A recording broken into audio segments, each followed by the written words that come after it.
Big facts, big facts, big facts. This is Big Facts. It's your boy Big Mike, too big for 1G. We in the building. BTP the realist, he is here. Dr. Duality is new and improved, and we are here. We got a brand new podcast producer, and man, I am happy and thrilled and elated for him to be here. Duality, Dr. Duality, talk to me, man. Tell me something. Dr. D. All right, man. Well, I am excited to be here. Thanks, y'all, for inviting me on, and I'm looking forward to getting this done. We've already been chatting a little bit before, so everyone, not going to spoil it, but a lot of good stuff coming. Been having some great talks, and got some things to say, especially with ACL coming up, and just catching back up. So thanks again for having me. This is going to be a blast. I gotta ask. So who is Dr. Duality? Where's that coming from? Oh, man, I appreciate that. Yeah, Dr. Duality is kind of my name to go by. I host, stream, post videos on YouTube talking to academics or professionals in their field, because I just feel there's a huge lack in that kind of information that can be easily accessed by basically anyone, right? Just the general public. After going through school, having to read countless articles, what'd be great is if, we actually heard it from the horse's mouth as it is, right? One of the authors explaining it. So, some students might try and take that and not read, and that's their prerogative. But, it's like for everyone else, it's like, cool. Give me a, short rundown. And a lot of them, these articles are paywalled, so they can't get to them anyways. So, again, trying to just make it more accessible. Nice. So this is information for teachers and students alike. Absolutely. Really anyone, like I say, I call the show Social Inquiry because that's it, right? It's all aspects of social life. I've had detectives on there. I've had, like I said, multiple kind of fellow colleagues, academics, talking about various avenues, especially when it comes to the pandemic. Okay, y'all go check out Dr. Duality, man, on YouTube. Check that out. And I gotta say, so you got Dr. Duality. That's just not your name, is it? Do you have a doctorate? Nice setup. Thank you for that. Yes, I actually am I'm a doctor, as I tell everyone, not the useful kind, but yes, I suffered enough. I put myself through the ringer, and I got that piece of paper. It gives me those couple letters. So I tell you, that's when did you graduate, man? We don't have to go into too many specifics, but when did you get out of school? No problem. I graduated in May 2021 from the great University of UTSA. So yeah, nice. So and to be honest, I asked just to be able to say congratulations. Goddamn, we got Dr. Duality. He got his 2 letters. Yes, sir. He got his 2 letters. He got his big beautiful piece of paper that gives him his 2 letters. Y'all, like he said, he put himself through the ringer. So congratulations, man. Shout out to anybody that's willing to go to school that long. You're better than me, a lot better than me. I got 2 degrees and I felt like it was hell. So I 100% commend both of you guys. Like even BTP, you're almost there, my boy. You're almost there. Yeah. Well, thank you. Appreciate that. Yeah, it's good job. Good job. So I am officially almost surrounded by nothing but doctors. It's pretty cool. Not the useful kind, but they're doctors. It's pretty dope. I consider myself very lucky. For those of you who don't know, I am not a fucking doctor. I am just a guy that happens to know a whole bunch of facts about a whole bunch of shit. And just so happened, I have a really big ass head and it's full of really big brains. So I just use this shit. So here we are. We're back. Podcast. We are on season what? Man, we right here. You know what? Are we still in the mix of season 2? It's like a season 2, 3, it's like season 2.0, season 2.5, some shit. Because what people got to understand, Big Facts, we too big for 1G, so we got a lot of things rolling around. We got some merchandise out here. Forever I Love Austin. Y'all need to go check that. Yeah. That's out. Yeah. We got some music coming out. Oh, y'all forgot we do that too. So we got some music coming out. Yes, be on the lookout for BTP. BTP is actually loading up on y'all. I'm not going to tell nothing. I'm not going to disclose too much, but I am going to tell you he's loading up. And, don't nobody party like ATX party. But look, that part. it's still a whole nother thing that we got left. On top of that, with this new podcast coming in, well, technically not new, but still new and improved, in my opinion. We are going to try to be informational as possible. We're going to try to make sure that Big Facts is selling nothing but the facts. So on top of that, most important thing, my man mentioned it just a while ago, go cop your merch. Go get you a shirt. Forever I Love Austin. Understand that this means something very special to us because forever I will love my city. This is a great place. Man, there's so many people that came here and fell in love with the city. So if you love the city, you'll love the shirt. Go get you a shirt. Cop that. Hit the website. You know it. The link's going to be there. Just hit the damn link and go do the damn thing. Small businesses could be happy to support you. We're going to tell you, man, for real. We're going to let you know what's going on. 50th anniversary, right? Bro, 50th year anniversary of hip hop. Fucking hip hop's getting old, bro. It's old, but it's young, ain't it? But ain't it so young compared to everybody else? Music genres, yeah, it's young as shit. It's probably, one of the youngest that's still running. All those new genres. We got a lot of new genres, drill and what is that other crap? I'm sorry. What was the other genre? We got EDM. EDM, that's not crap. That's not crap. Then we got the crap ass trap, but that's not crap, but it's crap. But then we have, just a lot of different genres, like bluegrass. Lots of different that genres. Came a little bit later after hip hop. Then you have, what else came after hip hop that's super young right now? House music. Yeah. New and improved house music. Understand that house DJs was a thing back in the day, but it's new and improved now. And so I'm going to say that's definitely young because that is a whole new way of listening to music. I'm not going to lie. What else is super new right now? Kid Bop. Can we call that a genre? Them youngsters? Yeah, is that a genre? I don't know what the hell's going on, but they're making a hell of a lot of money off some cover songs. That's all I know about it. I do know at Walmart.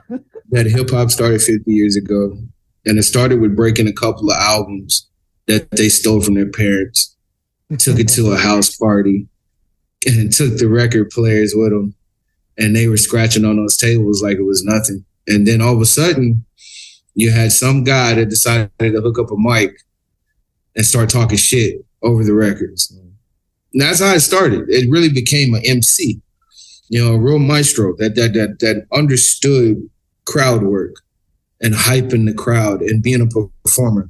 And then it went from that to, Kool Moe Dee and everybody else coming in and was like, hey, I got some poems I'm going to talk shit with.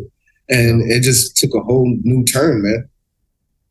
So then you got the Fantastic Four, the Fabulous Five, you got Slick Rick, you got fucking, the list goes on. Big Daddy Kane, all these old ass farts that just started killing it in the late 80s. And it evolved quick. So I expected hip hop to evolve. Did you expect it to evolve to this though? It's crazy. It's because, and we've talked about this stuff before. Big Facts listeners chime back in. So we've talked about these things before. And the biggest thing that always stands out for me in all this conversation is how hip hop went from a very, very specific, this is hip hop culture to something that's very much on a huge spectrum where you can almost fall into hip hop in any sort of kind of way, in types of ways where, 50 years ago, we probably wouldn't even having that conversation because it was a whole different level. It was a whole different mindset of trying to get things situated, getting the message out, and a different sound and a different vibe compared to really what a lot of it is nowadays. And then a part of it, a lot of people I don't think talk about too much is the advancement of technology. I remember when I was in my minor degree from an audio technology course, it's something that we all had to acknowledge was as the AWs got better and technology got better, we were able to hit different notes and frequencies, especially on the lower end, that real low rumble bass everybody love in the hip hop songs. You know, that's something that's very computer modified. And it's something that back at that time, you really didn't have. You were able to kind of mess with the frequencies a little bit, but it was much more those deep undertones. You weren't able to hit on that high tone. You were not able to make a person that couldn't sing sound like they could sing. You couldn't do that. You know what I mean? So that brings me to my next question. Do you think that the originators of hip hop, the pioneers, you think they would laugh? And do you think they do laugh at a lot of the innovation that's now? You know what I'm saying? It's so different, you know. And I think about it like, imagine if they were born into the cohort presently, right? The people that are alive doing this music now. How would they approach this sound? You know, would they be in their own lane like how they was then, or would it sound different because of how the culture, like how people are talking? Because even how people are talking and what they're talking about on wax has changed, you know, over those decades. You know, like that's true. But you also have to understand that the culture of hip hop was definitely influenced by the slang you heard in the streets, by the rhetoric that everybody used, by the cool conversation. Like that was, you know, the slang that was used in that time period. So if you fast forward to what we're doing now, do you, like you just said, would they be able to fit in? Would they be able to mold their own lane? In my opinion, I think they wouldn't necessarily mold their own lane because back then hip hop was very competitive. Nobody wanted to sound the same. Right. Nobody wanted to sound the same. If they heard you were doing this with your mics, you were doing this with your EQs, you were doing this with your one track where you had to plug in all these fucking plugins into this one track. You know what I mean? Like so, you know, for all of that, I don't think they would try to fit. I think they would try to mold their own way.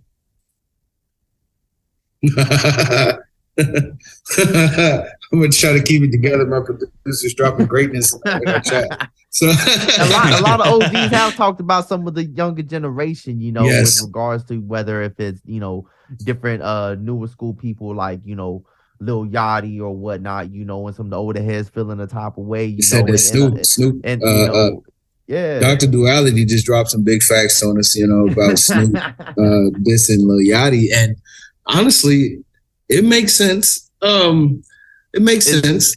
It makes plenty of sense. Without saying too much about this new generation, it sucks. But still, I'm trying to figure out why there's a difference in between being innovative and creative and just flat out being lazy. Because it's so easy to become catchy with 1 bar, 2 bars, 3 bars, it becomes very easy to become famous with 30 seconds of a song that's really not good. The whole entire song as a whole is not good, but that 30 seconds was hot. You know what I mean? For all our listeners out there, I got to ask y'all that one time, and I'm going to put that here in our poll. Have you ever just listened to the radio and you just listen to a song and you're like, you know what? That sounds like a song they just needed to get done. That was a song that they needed the quota. They had some paperwork situated, and it's like, yeah, it sounds good. The quality's there. It's catchy, you know, cool. You know what? I think you bring up a great point. I think that plays a major part in what's going on now. A lot of these guys took big money advances when they signed their contracts to their labels. And when you sign that contract to these labels, you have to make the music they want you to make. And you're going to have to make it the way they want you to make it. Because you just took 2 million, 3 million, 5 million, 1 million, 500,000. But you're going to pay for your fucking travel. You're going to pay for your tour. You're going to pay for your studio time. You're going to pay for your promotion, your marketing. You're going to pay for everything they ask you to out of that money they just gave you for your advancement. And on top of that, you got to do it the way they want you to. So that's probably why we got a lot of influential music that seems to sound very similar to each other. Nice is like, that's very nicely put. Let me be very blunt. It all fucking sounds the same and it's pretty redundant. It's unnecessary. It's unnecessary. A lot of them I feel like pull from the same pool of producers. I feel like it sounds like, most of them are produced by the same damn producers. And most of them are going to the same places for the same whack shit. Like now, let me not even get on the producers because most of these really great produced beats are good. Like really good beats. And they just shit on them with really weak lyrics. Like, yeah. Go ahead, Dr. Oh, no, I was going to say, isn't it, you bring up a couple of good points. One producer, I'm like, he's really good, but he's tied to a lot of them is, was it Benny Blanco? Blanco? I forget. Yeah. Benny Blanco.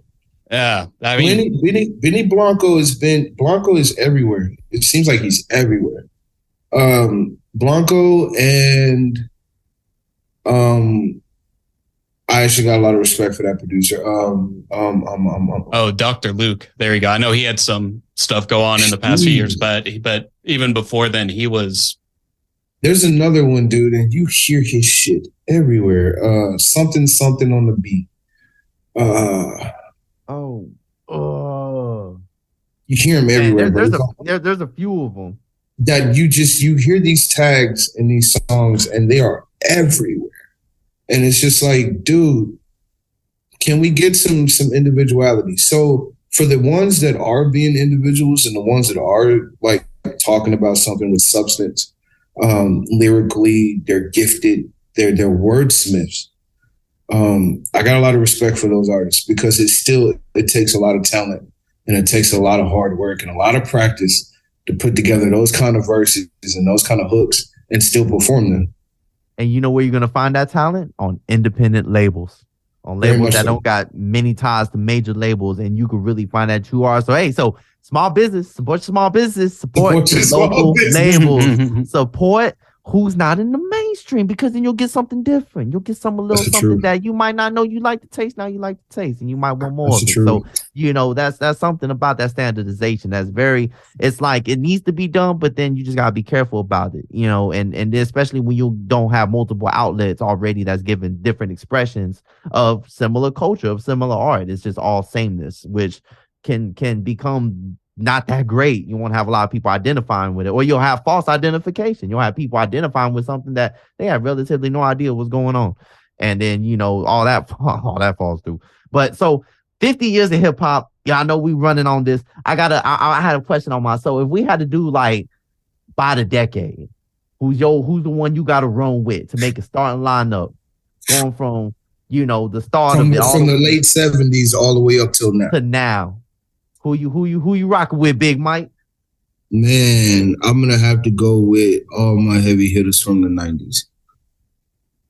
Like all my heavy hitters from the 90s, from 90s from to the 70s and 80s. Nobody's from the 70s and the 80s. I would, but because there's such a heavy load in the 70s and the 80s, I would have to go with my guys from the 90s because they just took it to a different level, but they didn't take it to where hip hop wasn't hip hop no more.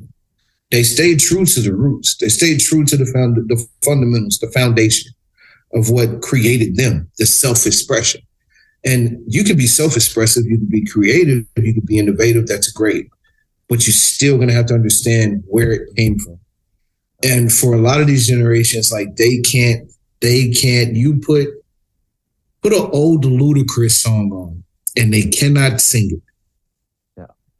If you put an old, let's go back a little further. An old DMX song before he died, no one can sing it. But after he died, everyone knows everything now. And then even with Nipsey, let's get into that. This is how the generation has changed. You were never considered a legend unless you put in the work. Wow. Ever. Just because this man died at the height of his first peak in his career, that makes him a legend. That's horseshit. And I'm a big Nipsey fan. But that's horseshit. When you got guys like LL Cool J who consistently killed the 90s, the 2000s, into the 2010s. Got into in the 80s. That's 4 different generations of hip hop. Yep. He was at the celebration of hip hop when they had that award show. Or the He was 50th. definitely one of the main ones. You can't have it without him. Because what would I be without my jam box? Just saying. If you don't know that line, then you're not understanding of what hip hop really is. You know, because mama said knock you out.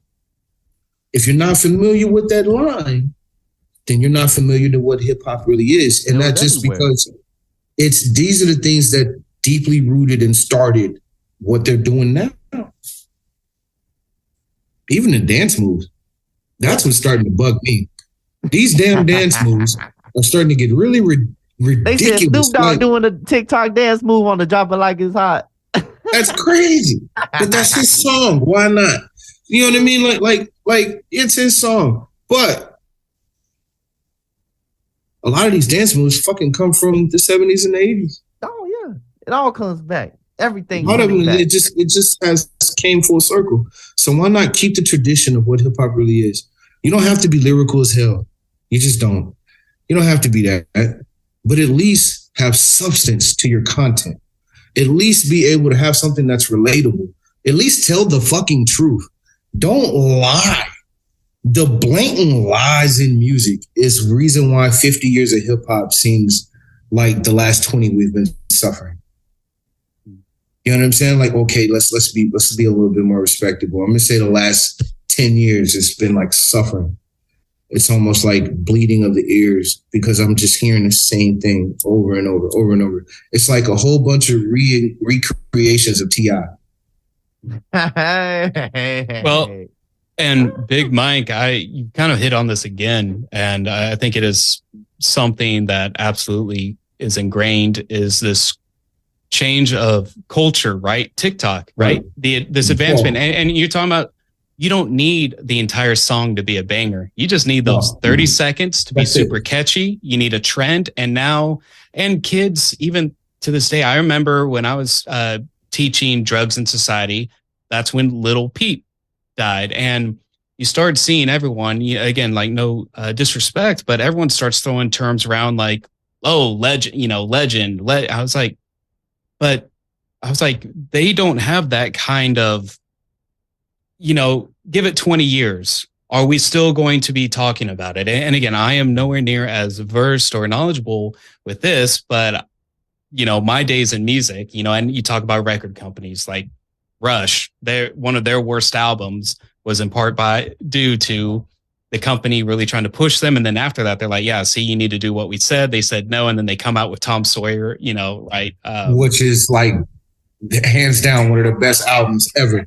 Yes. So I think you're hitting on kind of just this idea of what, kids really, right, are just coming to expect. They're waiting for all those, kind of similarities, like hearing it in the songs. And again, kind of hit on this, all those, I call them like the little segues, right, between the bars, like like it's just so every time. The unnecessary ad-libs. I've been listening to that too. Dr. Duality, you hit on that one hard. I've been listening to the crazy ad-libs that are unnecessarily added in. The skirt. We got a skirt in every other line. You know what I mean? And I'll tell you, as an artist, as a hip-hop artist, I've listened to some of my older music, and I'm just like, man, I wish I didn't like hype so much and put so many like ad-libs and shit, because I felt like it took away from my lyrics. You know what, Brandon? You're right here. I keep forgetting, bro. You're so many things. I keep forgetting you're an artist, bro. So it's just like you do so much, I literally forget that you're an artist. My man head exploded. Y'all didn't see that? I was like, "Are you okay?" I was like, "True, true." I would have to say less is more. Less is more. That's so less true. Less is more when it comes to music. Less is more when it comes to almost anything. Almost. She didn't say that. I promise you, she didn't tell you that. So, but. In this case, almost everything. But in this case, in music form, less is more. And I think with less ad-libs and more actual content to the lyrics, more than just shake your ass, shoot your gun, pop some pills, and we're having fun. You're like, it shouldn't. That's a hit song. You know what I mean? Like that's a fucking hit. That's $1 million record right there. No, it shouldn't be. You know what I'm saying? It just shouldn't be that. When Big Daddy Kane made his different types of nursery rhyme songs, they seem very simple and very rudimentary, but clever and well thought out. Right. You know what I mean? He put effort. You could tell that you have to be some kind of talented to do that. Because I dare anybody that make songs nowadays make an entire album sound like Slick Rick. Dude. You know, and they won't be able to. Yeah. They won't be able to replicate that because it's just too much. For one, the songs are too long.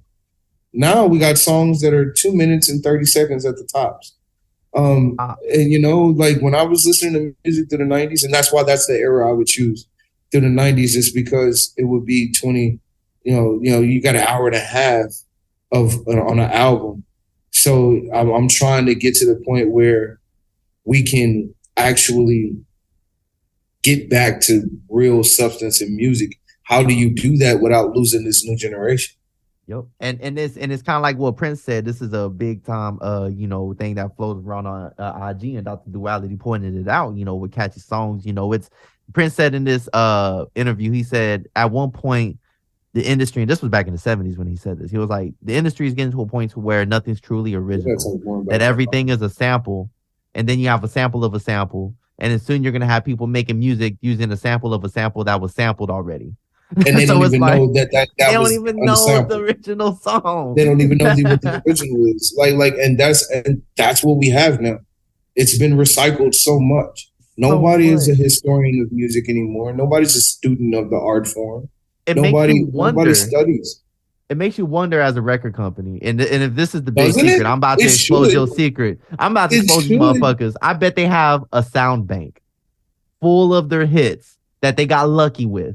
And they sample those sounds out of that sound bank and you reuse them for songs that they know have a higher likelihood of being a hit because they don't want to rework the wheel. Don't break if it ain't, you know what I'm saying? Don't fix if it ain't broken. Like I can see them sitting there, like, okay, what summer hit song is going to be this year? And they go through their, oh, I remember when the Beatles released this. I like when that was put in. They use the I like that one. I'm going to use that sample. And the Beach Boys had a good one with this one. We're going to use that sample. We're going to make this an EDM R&B song. Like, just that quick. and it's just, that's the game. That's literally the entertainment game right now. We have the AI generated music. I don't know if you heard about any of that. I just want to touch on that because this is the 50 years and we in the last year of the 50, and now they rolling in their graves, whoever's gone, because we got AI generated. I done heard Michael Jackson over Who Shot You. I done heard, Biggie and Pac on a song. Biggie and Eminem. Like I'm hearing all kinds of things that just doesn't make sense. Like I've heard Pac and Biggie. I've heard together on a song. I've heard some weird stuff, man. Like they even took some of Jay-Z and AI'd him, and who else got AI'd? Somebody else. Drake got AI'd, and they talk about, bro. Like, it sounds like it's wild. The fact that it's not okay. I don't. So now we're sampling the rhetoric of artists. So they don't even have to make new music. We can just sample like who they are, like through their creative. That's the likeness of them. Likeness of them. It's wild. That's crazy, bro. It's wild. That kind of bananas. It's wild. So that's where we at now in our last year of hip hop. This is where we at in the 50th year. So let me ask. So everybody's in the 90s. If you had to pick somebody who, I wouldn't say they're recent, but say somebody who still drops music, that they dropped either an album that was hitting in the 90s for me. Would you say that who if you could pick somebody that's still dropping music today that's not in the 90s, that would be like someone that could be representative of the hip hop culture currently of that type of who would you pick?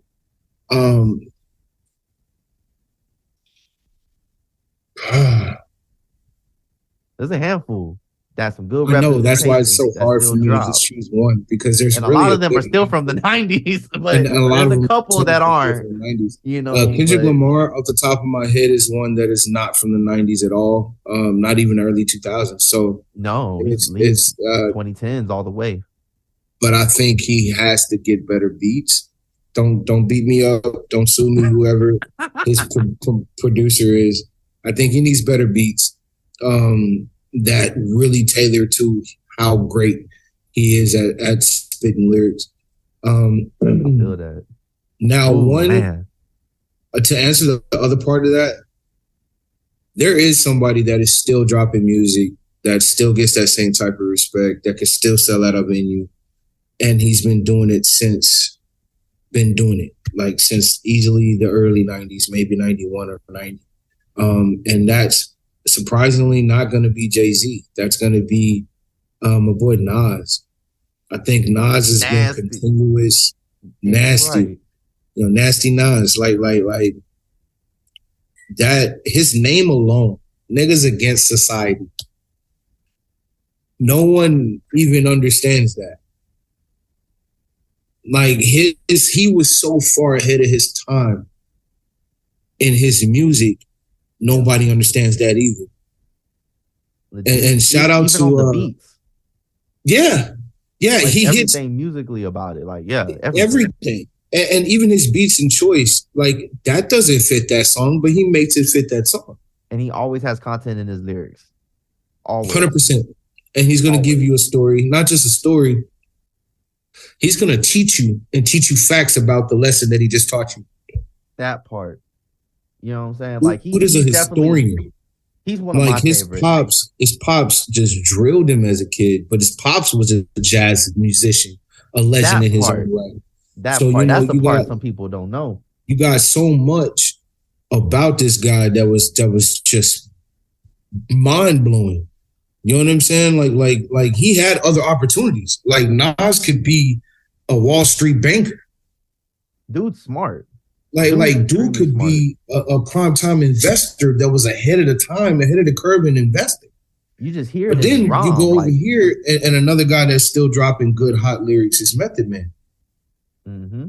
You know, you got Meth is a lyrical Man. And then genius. what he does on acting in the movies and shit, the TV shows, like that's a whole nother realm. What? Okay, so let's talk about this. We talking about hip hop, and I want to end this on this because I know we let's go ahead. But I would say in hip hop compared to other genres, they've had the most success of making that transition from artists to film. Actors.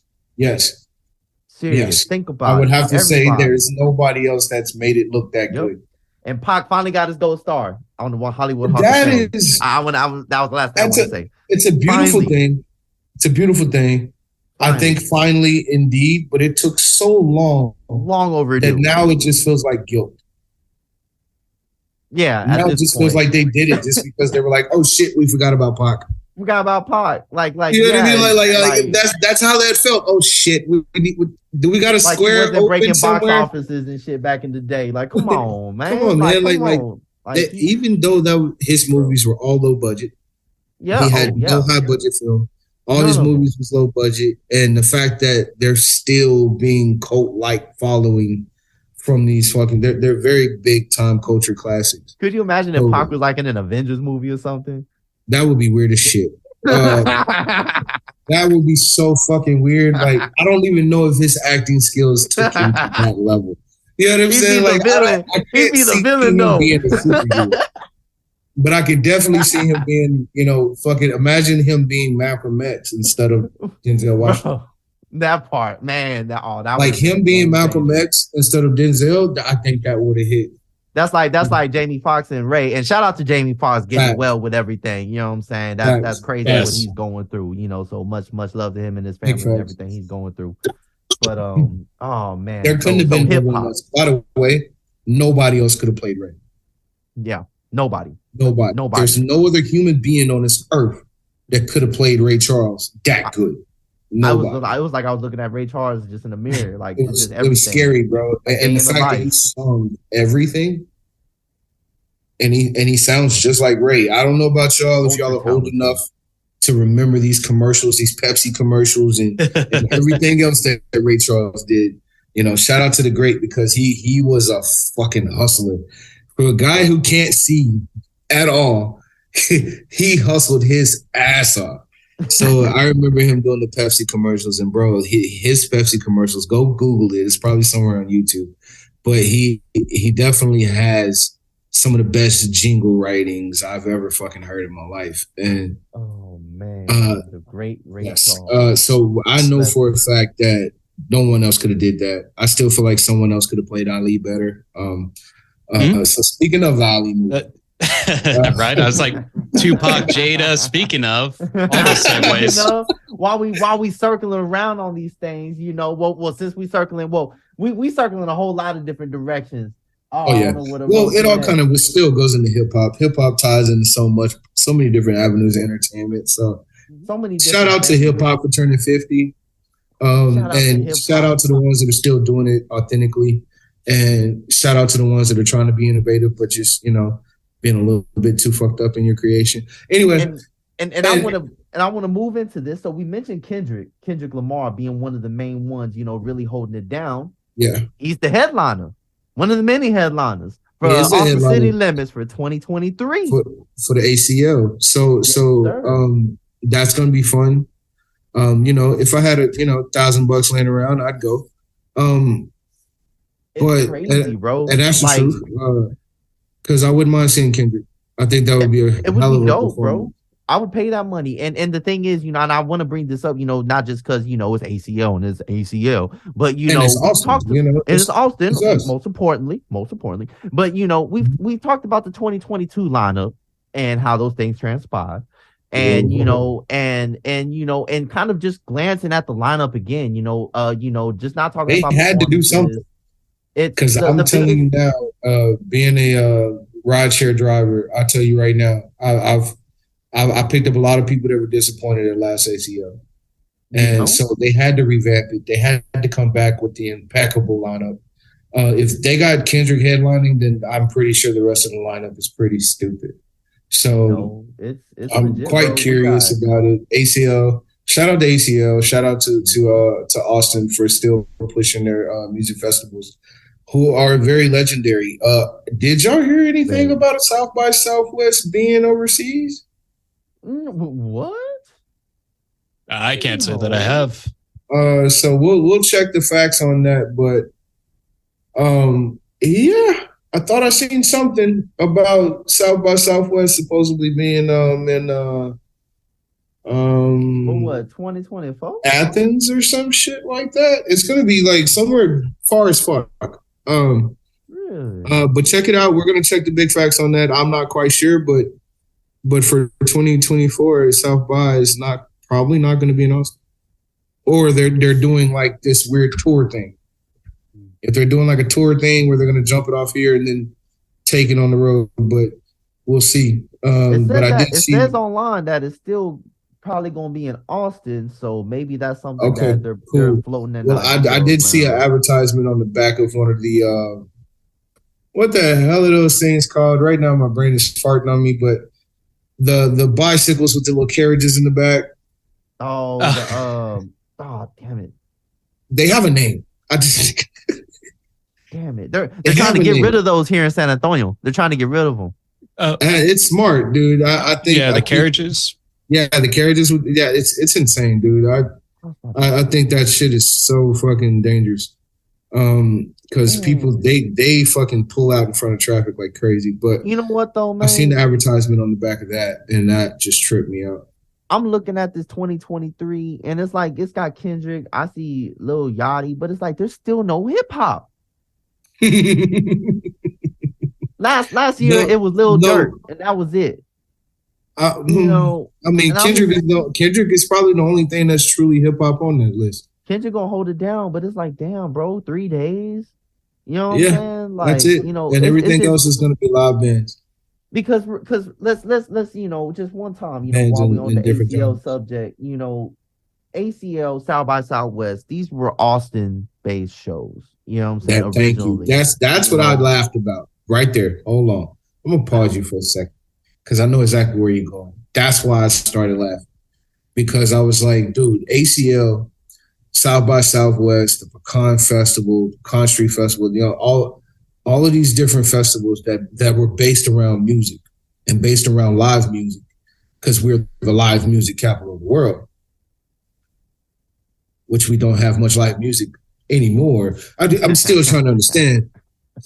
spinoff is going to be in Germany. Okay. All right. So South by Southwest spinoff is supposed to be in Frankfurt. Frankfurt, Germany. That's interesting. So it sounds like maybe some people are trying to test the waters in other places. They have to. Yeah. Like, they've been traveling from around the world to come to South by, bro, for years. I'm gonna tell you now, I picked up more people that were coming from across the pond than we even had Texans. Like, that's interesting because it's kind of like so many people. It's like how we talked about before. When you come to South by Southwest and ACL nowadays, you're not coming to find out what's going on in Texas culture and in Austin music and whatnot. You coming to find out what's in that mainstream, and that's how it started. It was all about being able to get that Texas feel for music, to get that Austin feel, and it's still no damn hip hop. Like, and that's a damn shame. It's ACL has never really given us any love in the hip hop frame. Let's just be honest. ACL has never really been that good at that. Let's just be real here. But South by Southwest was the one that was directly made for hip hop, and not just hip hop, but for local hip hop.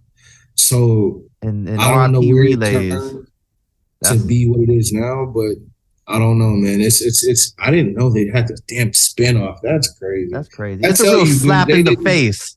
It's a big slap in the face, brother. Like, because we weren't invited. And the thing is, we weren't invited. How is it that we see these South by Southwest, these different music festivals here in Austin, and you don't really see any local acts get any promo? If you do be a local act at ACL or South by Southwest, there's no promo.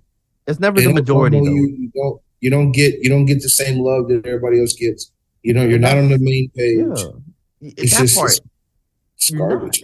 It's garbage. And I remember we were going through some of the lists, and it's like they'll give you like a little name and kind of what, but it's no kind of information, and you're really just kind of swamped by all this other artist names, and it's like it's not majority. You know what I'm saying? Like, if it's really a Texas thing, then we should have the majority of people on that card from Texas. You know what I'm saying? True.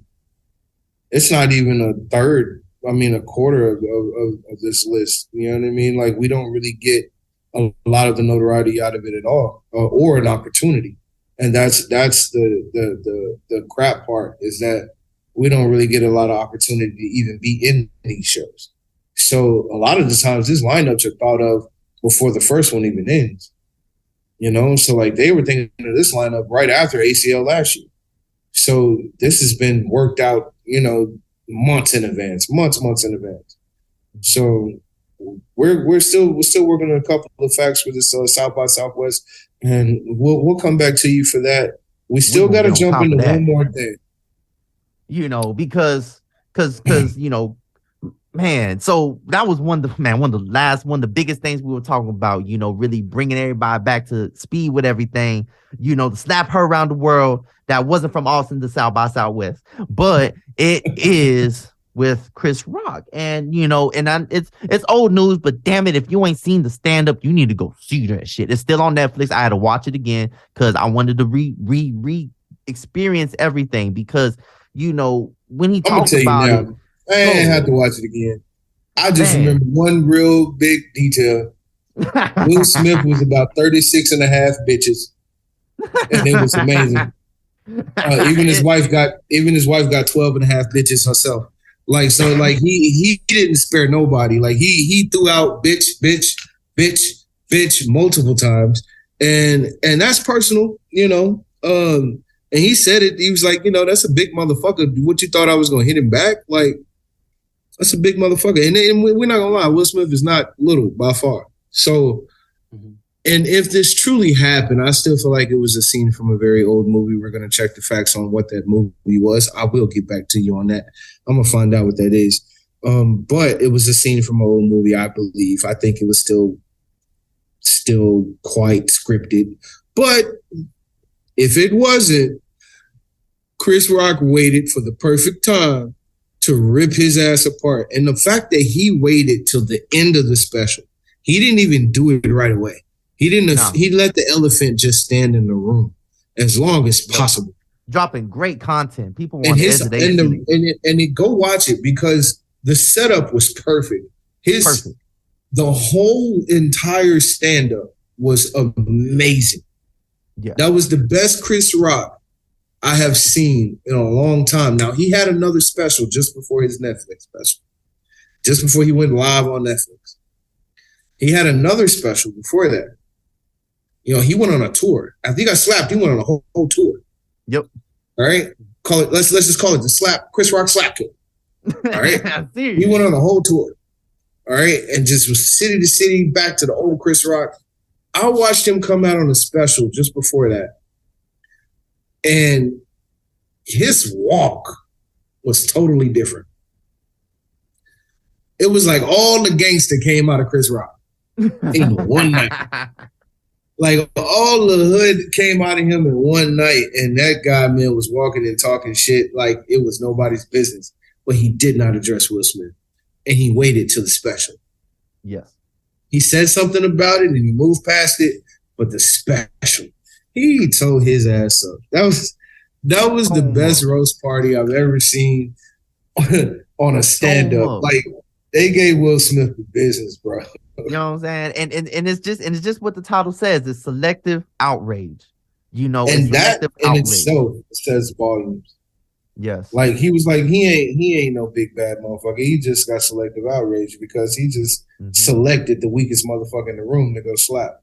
And the biggest thing that's about the truth.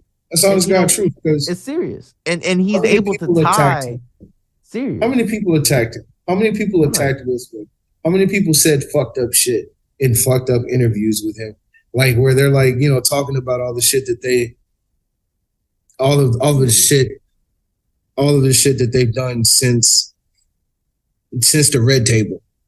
Yeah. Oh God. You know, like everything that's happened since the Red Table, from the Red Table all the way up to now. Think about that. Think about how many people has attacked this man and talk shit about him and all this. Talk shit about his wife, his family, his kids, everybody. The whole fucking continent, the whole world has talked about these people in multiple languages. At this point, it's probably upwards towards 13 or 14 languages. So they've been ringing in different tones and shit. Like, man, my ears just they're on fire. Oh God, damn it! So, that's so fucking crazy, you know. And that's, I'm still trying to wrap my mind around the fact that it had to be so publicized. We didn't get a chance to touch on the rebuttal. We touched on the slap. We already mostly talked about the slap. But it was Chris Rock's rebuttal that I really wanted to touch on. Like the fact that he came back and set it up the way he did, that special was good. I don't care who you are. You can subtract the Will Smith part, and it's still a damn good special. It's a damn good special. He talked about what Will Smith did, how he felt, the reason why he did it, and put it in basically he gave other us backstory. contexts. Yeah, he put it in different contexts. He was all like, you know, people over here doing this, get mad about this, but not about this. People acting like this when they really should be acting like this, but they act like that. You know, and it's real selective. And that's the thing. It wasn't just outrage. It was very selective in how people's intentions are. And I think that was one of the biggest things he was trying to drive home is look how selective these people are being, you know, in every which way. And then look how he acted. You know what I'm saying? He was like, shoot, I call him, try to congratulate him. He don't answer my phone call. You know what I'm saying?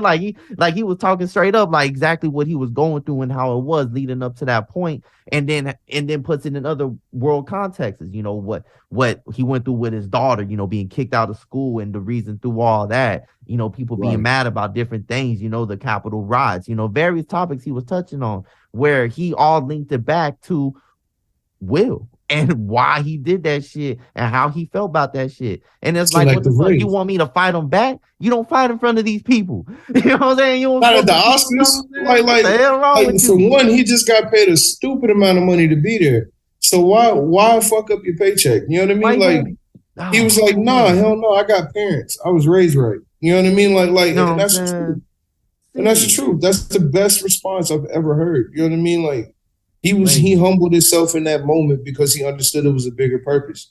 And the fact that it was so hard for us as, very much so, played it smart, 100%. And I think, here's the shit kicker.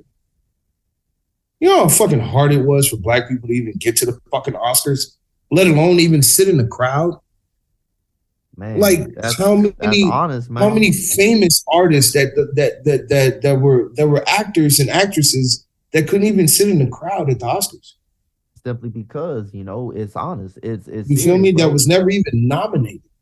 And then something like this happens, and then what they want to say It's about it. fucking You know set what I'm us saying? back like 50 years. You know what I mean? Like, You know what I'm saying? Like, you just made us look like shit, bro. Like, what are you doing? Like, you know what I'm that saying? was the Some of the weakest shit ever. Like, bro. that just, even if it was fake or drawn up or y'all had some big conspiracy about it, whatever. It still was the weakest shit I ever seen, man. Like as a man, a black, white, purple, brown, in between. I don't give a damn if you're goddamn high pink. That shit is whack.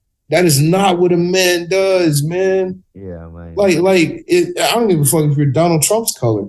I don't know what he is. That is a different. That is an alien. That guy is not from of this that earth. man Sherbert. Nah, he's Sherbert. He is the color of Sherbert. You don't have an option for me. And I'm like, no. Regardless, though, like you don't go out like that. That was one of the weakest things you could have ever done.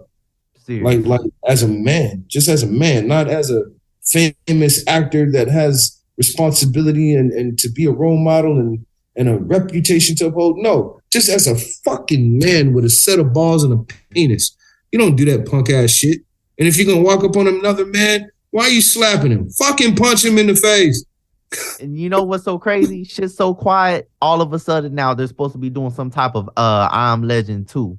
One of the most emotionally sympathetic. It's like what's gonna be next? Pursuit of Happiness 2? You just trying to do all your sad movies again to make people like you? Like, come on, you know what I'm saying? Retarded, like, bro. Like, but I mind you, like all of his old movies started dropping like crazy. Yeah. They started getting played on all streaming platforms. All of Chris Rock's old movies started dropping like crazy. Then he went on a whole tour. Let's not ignore that elephant in the room. Like, oh yeah, it definitely made them both very relevant. Yeah, you know what I mean. And he's going to continue to make movies, but he can't find any jobs. Yeah, so he has to go back to what he's already done. That's his. Yeah, you know what I mean. So that's another thing. Like Will Smith has no choice right now, but to work on things that he writes or he directs. You know what I mean. Like he has to do that because he's Tyler Perry that shit. Yeah, and he's lost a lot of money too. So it just he's out, bro. He's toasted, and then you got Chris Rock is fucking thriving and he's back being relevant. He was damn near an afterthought before that. He was old school, honestly, for a minute. You know, he old school. Maybe he'll jump in a movie every now and then. You see him. He'll be like the dad or like an older husband in a movie somewhere. The only movies as of recent that he's had a lead role was Grown Ups. Yeah. Grown Ups 1 and 2. That was probably it. I can't think of anything else that he's done after that where he had a lead role. You know. And guess what he's probably going to be doing next? Fuck around to be doing Grown Ups 3 or something. You know what I mean? Like wow, bro. Adam Sandler and Chris Rock are like good fucking friends. So they're all going to be fucking making movies regardless. So, but Chris Rock is just about time. I'm pretty sure he's going to have a movie premiere here real soon. Right after that Chris Rock special. Yeah, he's going to fuck around and get another Netflix special. He might drop the same time as the I Am Legend 2. Now if that happens, this whole fucking thing was a conspiracy. I'm saying it right now. Let's get it right now. If they do that shit, this was all tied together. Because there's gonna be some Kanye 50 Cent shit. Like what the hell? Oh God, do you remember that shit? They were all on 106 apart trying to sell albums. Talking shit, boy. Oh Lord, that's remember when 50 Cent bought out the whole fucking front 4 rows of Ja Rule's concert and nobody was there. And nobody was there. He made no one sit there. Oh God! Like, so while we rolling through, there's one last thing we gotta touch on, and it's our music mentions, man. It's our music mentions, but we're gonna do this a little different this time. We're gonna drop on this looking like Big X the Plug, Texas. The song that took over Texas. The song that took over Texas. Hey man, Big X the Plug was my music mention for this week. I know that for sure. Big X was somebody I got turned on to a while back. Actually, I think I mentioned Big X in our last fucking podcast with Gino. Talking about him, you know what I'm saying? We've been talking about him, and since then it's really gone crazy. It's blown up, you know, and that's like crazy. And that's the thing, you know, really talking about this, you know, he from Dallas, you know, artist coming out of Dallas, you know, and he's sat here and made this song. And the song itself, I mean, the beat, if you really sit here and listen to it, it's got a type of twang that you really don't hear from a lot of other productions. We're talking about Texas? Track. Yeah. Okay. For that track, he actually took a sample. Since we're talking about samples, I could not find that sample information. It's a sample now. Yes, that was Texas. Is, if I'm not correct, that's a sample. But I think that's a sample of a sample of a sample. Oh, damn it! So here we go. Hold on, I got you. I got you though. I'm gonna go back. I gotta get in my brain. But go ahead and continue to run that down for him and give him a little understanding about what this Texas song is doing right now. This Texas song got this man going basically he was going on a whole state tour not too long ago, you know, and every time he was able to do a show, everything that I was able to hear from our fellow colleagues in the industry was basically the same thing. He goes up there, it's extremely professional. It looks like a very rehearsed set, and he's able to go up there and it makes you feel like it's his show, even though he's the opener. He was the opener in pretty much all of them shows, you know what I'm saying? So it was really him being able to take that advantage and then really listening to the differences between the clean and the dirty version. You know, it was cleaned up, you know, with the cuss words. But one part that was taken out that I thought was kind of interesting on the radio version, at least here in San Antonio, that I heard was on the second opening of the hook, I believe, or the first opening of the hook. He said, you know, down here in Texas, everybody got guns. You know, that part of it, that was stripped out for the radio version. And I thought that was kind of interesting because to me, I don't think that's a big deal. You know, I'm low-key pro-gun and whatnot, but I didn't think that was a big deal. But I thought it was interesting the decision-makings his team made to try to make his track more generalizable for it to be on radio play. That was something I was like, what? Like, I didn't expect that, you know? So that was pretty cool. That was pretty cool to see. And then just the beat of it, just the overall essence of it, you know, it's got bang, of course. We in Texas. Come on, man. Come on. I had to go back and run my ears back through it one more time. So that fucking banjo, there's the banjo playing in that beat. And if you listen to that sample of that, this is a sample of an old country song. Okay? He took that, and it's a Texas artist too. And I don't believe I have the fact correct as far as who the artist is, so I'm not gonna say the name, but I do know for a fact that I can hear the sample. So he took it and he flipped it. And he put a mean ass 808 on it. And it is like growling. Like that sucker's growling in there. Like it sounds great in the car. But that song jammed so hard. It's one of my favorite. Bitch, I'm from Texas. that's my shit. Bro, I've even heard somebody say on a message thread that they trying to make it go around is this the new anthem for Texas? And a lot of people were saying, well, what about Mo City Dawn? So I want to kind of take this conversation and kind of point it with this. Anthem for Texas, that might be a stretch. That might be, you know, a little premature. What's your anthem for Texas, Big Mike? My anthem for Texas, I would have to say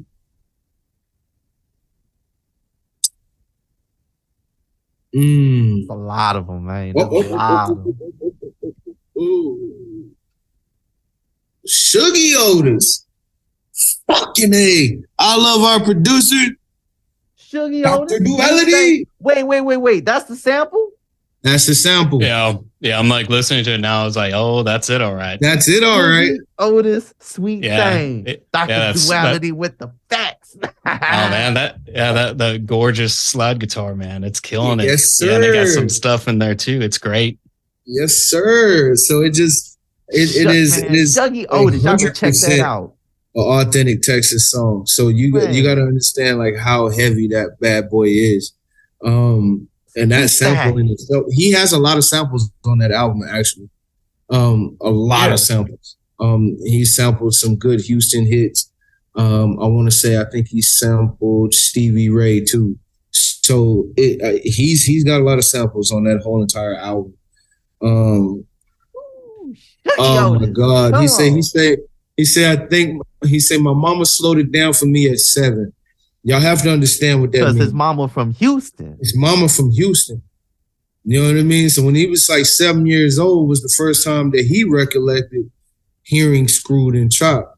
So it's just like the influence of Texas hip hop, the influence of how far we've came. Like I'm all for it, man. I think he gives us a very authentic Texas feel. So, and we haven't had that authentic Texas sound, except for the OGs. No disrespect to the OGs, y'all been doing your thing. You've been plugging away for like 20 plus years. Right. But it's nice to have a new voice that sounds 100% like he from Texas. So it's just, there's no mistaking it. You know, when they got cowboys riding around and they throw sevens, like that's real. That's real life. Like I know about this life. You know what I mean? Like I could relate to that because that's some Texas shit. Like 100%. So it just the lyrics, his lyrics. Let's tap into that. Lyrically, this guy is very underrated in my opinion. Because he's taken a whole style and made it country as hell. That part. He took trap and he combined a Texas twang along with a style of country music. And it's pretty dope. I think it's pretty producer impressive. He linked with, man, and that's something, you know, all y'all MCs out there, everybody out there, find you somebody that you want to grow with. Find you somebody you want to work with and have that sound because he was able to find somebody where we talking about the swing in this music where they were producing this and he was like, you know what? I want my voice on that. I want to work with that sound. You know what I'm saying? And that's so important. Because that sound fits him. You know what I mean? And vice versa. He fits that sound. Yeah, the sound fits him, he fits the sound. Like it's perfect. Like it's a perfect marriage. And I really hope he keeps bringing hits like that. Like it's gonna be hard. It's gonna be hard to top what he's already done because he kind of came out swinging, and that's the hard part. When you catch lightning in a bottle like that, and then you start chasing it, like that's when you fuck up, you know. So I really want him to just continue to just do him, and he'll catch lightning again, you know. But he's got to continue to do what he does best, like because I think if he just does him, it's like our version of Rick Ross in the South. Man, you know what I'm saying? Don't change your style. Don't switch it up. Just keep doing you. You know, so.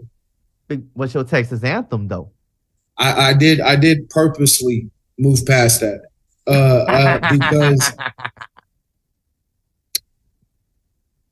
what is it?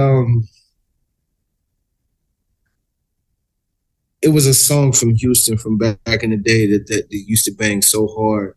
And they used to talk about, at the end of the song, he says, I wrote this song especially for Austin because I heard it goes down like that.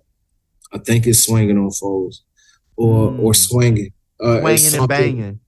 Swinging and Banging. With Swinging ESG, and Banging. And right? Yes. Well, ESG. Yes. He's been going through things. Yeah, that's ESG, man. Hawk, Fat Pat. Yeah. I think all of them was on there. So and that track had some hitters on it. Oh man, that's for me. Oh, and I yes. and I found out Bittersweet Symphony. Yeah. Yep. Yeah. Oh man, I'm telling you that yeah, copyright that I feel like Rolling Stones is probably one of, if not the most sampled assholes on earth, except for the Beatles. But the Beatles, crazy, but wait. Well, I'm gonna say this. A lot of people are gonna hate me for it. Don't counsel me or some punk ass shit like that. But I'm gonna say this: the Beatles stole a lot of their music. So. You guys say borrowed and innovated. I say stole. Same thing I felt like Elvis did. He stole it. So, you know, like it just, you know, Chuck Berry, shout out to Chuck Berry because Chuck Berry made Elvis. and the Beatles were made by Muddy Waters and Howlin' Wolf and Etta James and so many different blues legends, Miles Davis, like that really created the platform for these guys to be able to write the music that they write. All they did was turn it into a ballad form. Right. They took the blues and turned it into a ballad quartet form. And it just, you know, that's honest. And they even like full on lyrics. Like, we're not talking about sampling. We're talking about full songs. Like songs with crescendos and shit. Like yeah, bro. God damn it, my God. I was like, man, you're saying that. I'm like, I just saw her video again, man. Sister Rosetta Tharpe. Yeah, man. Then It Rained, 1964. Oh my God, guitar. Skippy. That's music, man. That is music, man. Like so that this era and between the 40s and the 80s, blues transformed so many different genres. It transformed rock and roll. It transformed country music. It transformed so many different things came out of the blues. Hip hop. Shout out to the 50th year. I'm going to give away the hip hop secret. Hip hop came from a wonderful marriage of the blues and jazz. So when they would steal these records from their parents and chop them up at these shows and for these parties and shit like that, these were old blues records. These were old jazz records. These were old R&B records, old soul music or old rock and roll, right, which was the blues. So it was just the blues sped up. Yeah. You know what I mean? That's rock and roll. You know what I'm saying? Like, that's all it is. Just the blues sped up.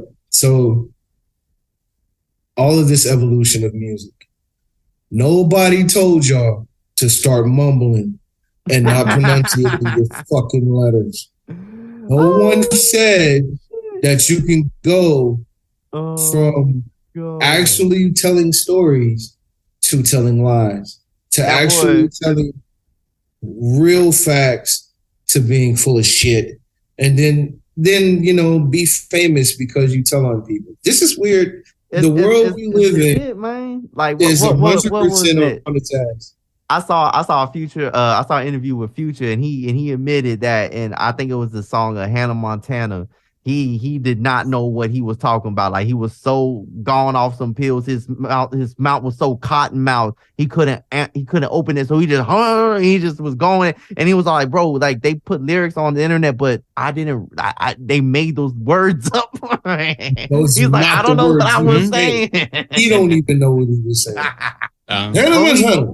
Is that what he's saying? I think so. This is the worst thing on earth, man. Like, that is not music. Yeah. And that's the only thing that we're trying to say. I feel like those things are not hip hop. You can call it pop music. It's definitely mainstream. It's catchy. I could put it in mainstream, but I can't call it hip hop. Yeah. And that's just where I stand on it. Somebody else may see it differently.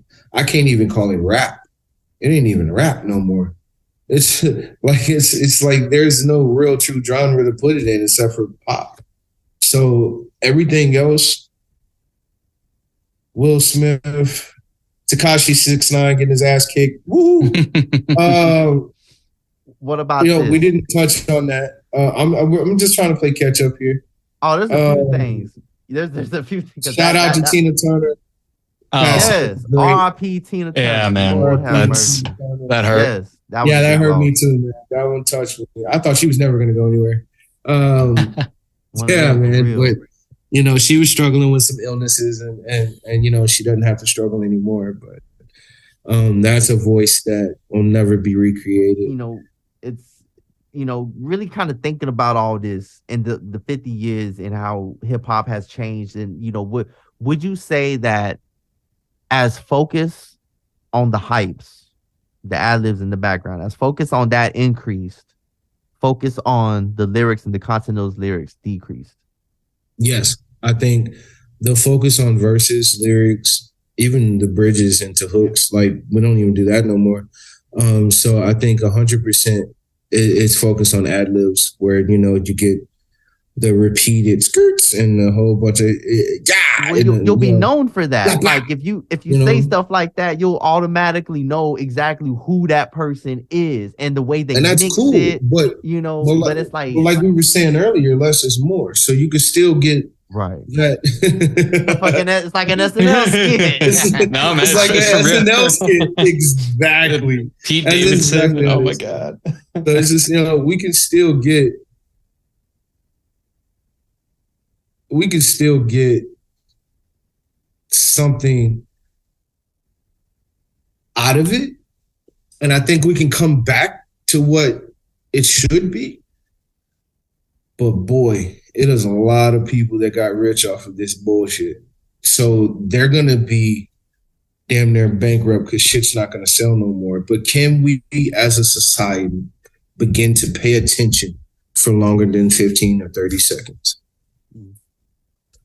Well, I honestly, Big Mike, you really hit it. You really hit it, man. I think that's something that's been bugging me because y'all talking about the lyrics. I'm like, dude, what's that one? Because I love my girl Dua Lipa. I'm sorry, that's been my pop girl for like the past few years. I was like, damn, something about her voice, all that. I was like, man, what's that? What is he that he's saying during the song Levitating? Like it's the baby and does a rap. He's talking about it's like a hamburger or something, like put cheese on it, ketchup, and I'm just like, what the hell is this? But I'm like, to your point that you really, y'all did a great job laying out was like, yeah, you don't really, you're just like, oh yeah, it's a cool beat, whatever. You don't really like pay attention to it, but it's like there is nothing being said there. It's something kind of along the ways of, heavily medicated and you're running to fame and trying to get something like that. It's obviously not even worth digesting. Hamburger along the way, you're kind of hungry. So something. I don't know. He's trying to say something, but I can tell you this: there's no real content matter anymore. So when you put somebody that has heavy content with someone that has shitty content, and you put them on the same song, that's going to be bad business. So it's just I don't know if we can get back to making sense, or like you said, can we pay attention for longer than 15 or 20 or 30 seconds? Because right now, man, we got such a short attention span. Oh, this goes back to it's how do you get famous, man? It's the TikTok, it's the insert. It's like where your 30 seconds. And you think back to like, not just hip hop, talking about substance like Queen, Freddie Mercury, Beck. Oh my God, who's the other one? I was just thinking, Prince. There you go. I was like, all their words, everything is accounted for, but it's all part of the story. It's not just recycled, repeat. It ain't a filler or nothing. No, there's no fillers. And you don't hear many ad-libs. You hear real performances. You hear real content. And then when you hear them live, they sound the same. Yeah. It sounds like a fucking recording.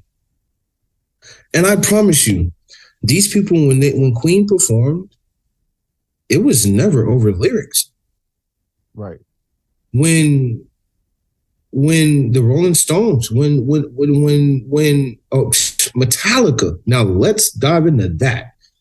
To be able to perform like that with no lyrics, they're performing with instruments and vocals.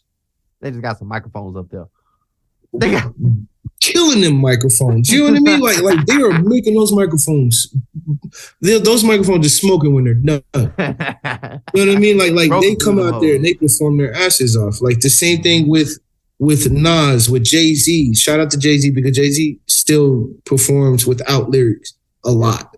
And to be honest with you, his shit is so well known that he really doesn't even have to say much. He just comes out, says a couple words, and the whole crowd sings the rest of the song. You know what I mean? Like, it'll be nice to have that type of ability in your music, but it's real easy for him. You know what I mean? But even with Nas, a lot of his old hits, but if you're at a Nas concert and you got all these young people in the crowd, and you go back to Illmatic and you play that goddamn Ether, they won't know that song. Serious. They won't know anything past the album of Godson. So it's they know the history of Stillmatic and Illmatic, but nobody really, they're not historians.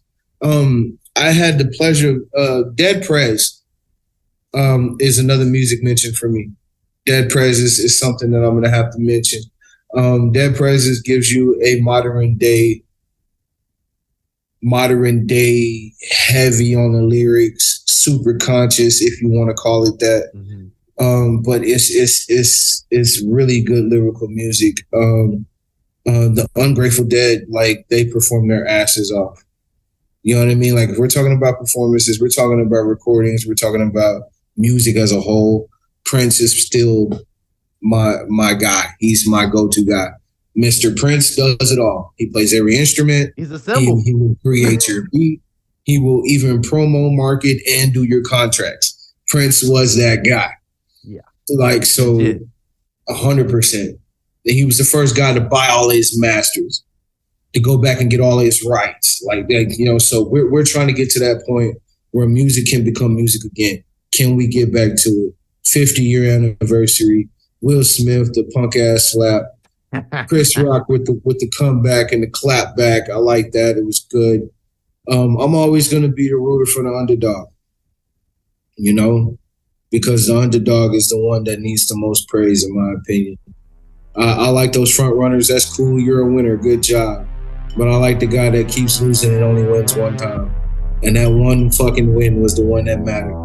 And so if we all can actually get on that same page of an underdog who just does not give up, who has no quit, then we'll be all right. This is Big Mike, too big for 1G. My boy BTP the realist. My boy Dr. Duality. Dr. Dingwell. Thank you. It's good stuff. This was awesome. This is great. It's a great segment. And we're out.